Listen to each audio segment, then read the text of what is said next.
नमस्कार, मेरा नाम आलोक है। आप प्लास्टीज देख रहे हैं। बिहार के पूर्व मुख्यमंत्री जीतन राम मांझी ने विपक्षी एकजुटता की बैठक से पहले ही अपने दल को एनडीए के भीतर शामिल करा लिया। उन्होंने आज कह भी दिया, दिल्ली में आज जीतन राम मांझी की मुलाकात हुई है, संजय गैंशो हमारे साथ हैं, अमित शाह से मुलाकात हुई और बाहर आकर दिल्ली में हमारे संवाददाता सौरभ से बात करते हुए उन्होंने साफ साफ कह दिया कि अब हम एनडीए के ही पार्ट हैं। वो जीतन राम मांझी जो कुछ दिन पहले तक महागठबंधन के हिस्सा थे, उनके बेटे मंत्री थे और लग रहा था कि विपक्षी एकजुटता की मुहिम हो रही है। नीतीश कुमार भी कहते थे कि 7 दलों का गठबंधन है, अब 6 का हो गया है। चलिए, अच्छी बात है। जीतन राम मांझी एनडीए में चले गए, ऐलान भी कर दिया। बीजेपी की ओर से अभी कोई ऐलान नहीं हुआ है कि क्या समझौता हुआ और क्या सहमति बनी।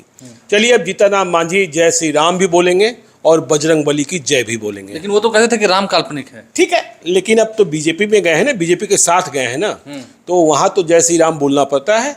ठीक है ना। खैर, लेकिन बात कैसे गए। देखिए, आज दिल्ली में 1 घंटे की बैठक हुई अमित शाह के साथ, नंबर 2 के साथ, और इस बैठक का समन्वय किया नित्यानंद राय ने। देखिए, आपको याद होगा जब उपेंद्र कुशवाहा एनडीए की ओर बढ़ रहे थे, अमित शाह से मिले थे, जेडीयू से नाता टूटा था, तब संजय जायसवाल ने समन्वय का काम किया था। तो संजय जायसवाल और नित्यानंद राय की भूमिका बिहार में भाजपा की राजनीति में महत्वपूर्ण है, साथियों को साथ लाने में। मेरी जानकारी ये भी है कि चिराग पासवान और मुकेश सहनी भी नित्यानंद राय के जिम्मे हैं। देखिए, जब जीतन राम मांझी बाहर आए, सौरभ से बातचीत उन्होंने की, तो यह भी पूछा गया कि आपको सीटें कितनी मिली, क्योंकि सीटों को लेकर ही तो झगड़ा हुआ था। और दूसरी बात कि नीतीश कुमार ने कह दिया था कि आपको विलय करना होगा, मेरे पार्टी में विलय कीजिए। हाँ, मतलब जेडीयू में विलय करना होगा। तो आज जीतन राम मांझी गए थे, उनके साथ उनके पुत्र संतोष मांझी गए थे, संतोष सुमन, जिन्होंने मंत्री पद से इस्तीफा दिया। हमने दिल्ली में बातचीत की। जीतन राम मांझी ने स्पष्ट तौर पर नहीं कहा कि अभी सीटों पर कोई बातचीत हुई है, लेकिन वहाँ जो बीजेपी को देखते हैं, बीजेपी को समझते हैं, अंदर खाने की खबर रखते हैं, उनके मुताबिक जीतन राम मांझी को सिर्फ 1 सीटों पर ही चुनाव लड़ने का वायदा किया गया है 24 में। हाँ, कि 1 सीट आपको दी जाएगी, बस 1 सीट। देखिए, बात यही है, जीतन राम मांझी 3 सीटें चाहते हैं, ठीक है ना, कम से कम 2 सीटें चाहते हैं, लेकिन आज की तारीख में जो वचन दिया गया है वो 1 ही सीट का है। जीतन राम मांझी गया चाहते थे, जीतन राम मांझी जहानाबाद चाहते थे, जीतन राम मांझी जमुई चाहते थे। तो देखिए, 1 सीट लेकर कितना फायदा हुआ, कितना नुकसान हुआ, इसे आगे आने वाले दिनों में देखा जाएगा। लेकिन जीतन राम मांझी को एक बात लगी होगी कि 2019 में हम महागठबंधन के उम्मीदवार थे गया से सांसद बनने को, लेकिन चुनाव हार गए थे। अब हम तो नहीं लड़ेंगे, 2024 में बेटा संतोष मांझी, जिसे वो अपना उत्तराधिकारी मानते हैं, उन्हें लड़ा देंगे और मोदी लहर में, यदि मोदी लहर चलता रहा तो वे जीतकर सांसद बन जाएंगे, अगले 5 वर्षों के लिए सुरक्षित हो जाएंगे। तो देखिए, 1 सीट की बात तो हुई है, दूसरी और तीसरी सीट की बात नहीं हुई है। लेकिन क्या सिर्फ 1 सीट? नहीं, ऐसी बात नहीं है। कई लोग कह रहे हैं कि राज्यपाल बनने की बात हुई है, बनाए जाने की बात हुई है, गवर्नर बनाए जाएंगे। हाँ, देखिए, लेकिन इस सवाल पर पटना में जब सवाल किया गया था तो यह जवाब मिला था कि इस चर्चा को तो मीडिया वाले कई सालों से तूल दे रहे हैं कि जीतन राम मांझी राज्यपाल बन रहे हैं। तो राज्यपाल बनाने की चर्चा और राज्यपाल बनने की जिज्ञासा, दोनों में अंतर है और यह समय बताएगा कि राज्यपाल बनते हैं कि नहीं बनते हैं। ठीक है ना। देखिए, मेरी एक समझ ये है कि जब जीतन राम मांझी को बीजेपी ने अपने साथ किया है, एनडीए में लाया है, तो लोकसभा चुनाव में जीतन राम मांझी से पूरा प्रचार कराया जाएगा। और आज स्वयं जीतन राम मांझी ने कहा भी कि आज से हम एनडीए में हैं और एनडीए को जहां जरूरत होगी, न सिर्फ बिहार में, हम पूरे देश में घूम घूम कर प्रचार करेंगे। तो यदि वे प्रचार करने की बात कर रहे हैं, राज्यपाल बनने की बात है, तो इसका मतलब है कि लोकसभा चुनाव तक इंतजार करना होगा। लोकसभा चुनाव के बाद क्या स्थितियां होती हैं, आपको मालूम है कि 23 जून को पटना में विपक्ष की महाबैठक हो रही है और मोदी सरकार को हराने की रणनीति पर व्यापक चर्चा होगी।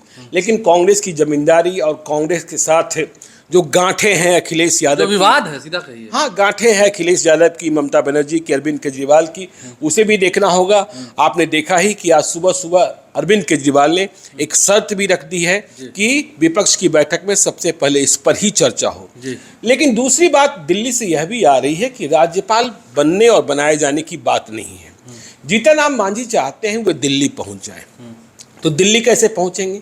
सीट एक ही है और पिता पुत्र दोनों लोकसभा का चुनाव नहीं लड़ेंगे, ठीक है ना, पुत्र को ही लड़ना है। तो राज्यसभा की बात की चर्चा भी हो रही है, मतलब राज्यसभा पहुंचना।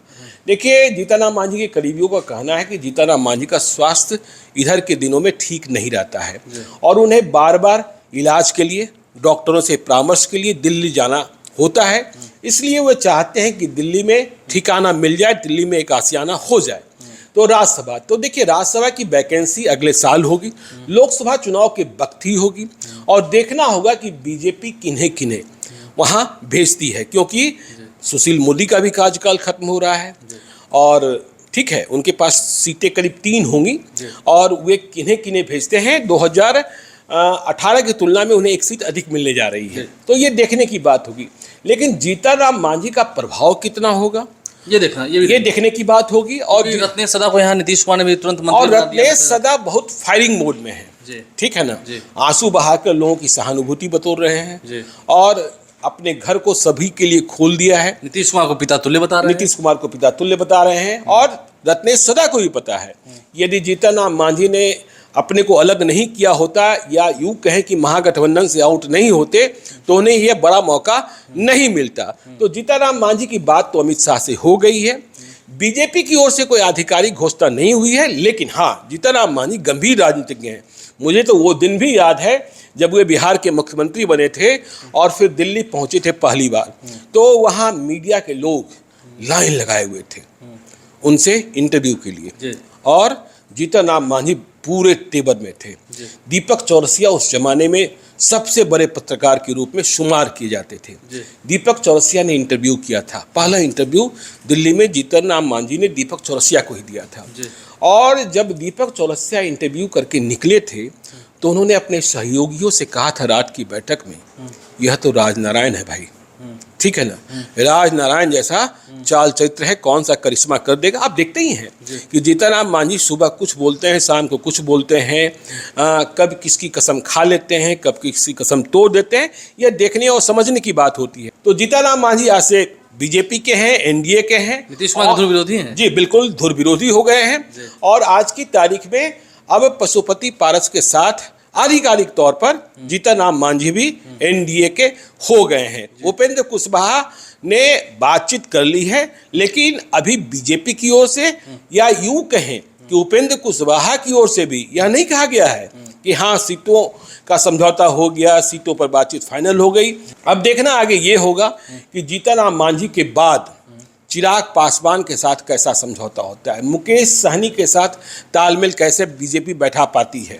देखिए, जीतन राम मांझी दलितों के एक बड़े नेता हैं, रामविलास पासवान के साथ पासवान रहे, चिराग पासवान के साथ पासवान हैं, पशुपति पारस के पास वोट नहीं है, ठीक है, बीजेपी भी मानती है, ये बीजेपी भी मानती है, लेकिन साथ रखना नहीं रखना। और तो उनका स्वास्थ्य भी ठीक नहीं रहता है। हाँ, आज ही उनका स्वास्थ्य फिर से गड़बड़ हुआ है और जब 2019 में चुनाव लड़ रहे थे तब भी उनका स्वास्थ्य ठीक नहीं था। रामविलास पासवान ने बढ़ चढ़कर प्रचार किया, रामविलास पासवान और चिराग पासवान ने बढ़ चढ़कर प्रचार किया था। तो देखिए आगे आने वाले दिनों में जब चुनाव नजदीक आएंगे बहुत सारे लोग इधर उधर, क्योंकि आज पटना में सुशील मोदी ने रिपोर्टर समरीन से बातचीत की है, उन्होंने यह दावा किया है कि जेडीयू के कई सांसद जो हैं बीजेपी का दरवाजा खटखटा रहे हैं, वे आना चाहते हैं और लोगों को पता भी है, कई के नाम तो मालूम है, लेकिन अभी नाम बोलना इसलिए उचित नहीं होगा क्योंकि वे चुनौती देंगे आज की तारीख में, लेकिन वे जाएंगे यह पक्का है। ये भी पक्का देखना होगा क्योंकि अभी बहुत इधर से उधर लोग होने हैं, उधर वाले इधर, इधर वाले उधर, जिनको जैसा माहौल मिलेगा, जिनकी जैसी परिस्थितियाँ होंगी, वो चाहेंगे कि वहीं से उस जगह से टिकट हमें मिले ताकि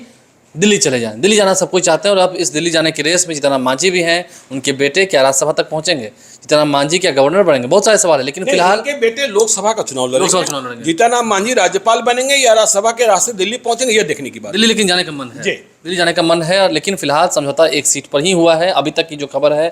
अब देखना आगे है कि अभी उपेंद्र कुशवाहा हैं, मुकेश सहनी है, चिराग पासवान है, अभी किनकी झोली में कितने कितने अंक जाएंगे, कितनी कितनी सीटें जाएंगी, आप देखते रहिए, हमारे चैनल को सब्सक्राइब कर लें। 23 तारीख को बड़ी बैठक होनी है विपक्ष के बड़े नेताओं की पटना में, उससे भी आपको अवगत कराएंगे। हमारे चैनल को सब्सक्राइब कर लें, साथ साथ फेसबुक पेज भी लाइक करें। धन्यवाद।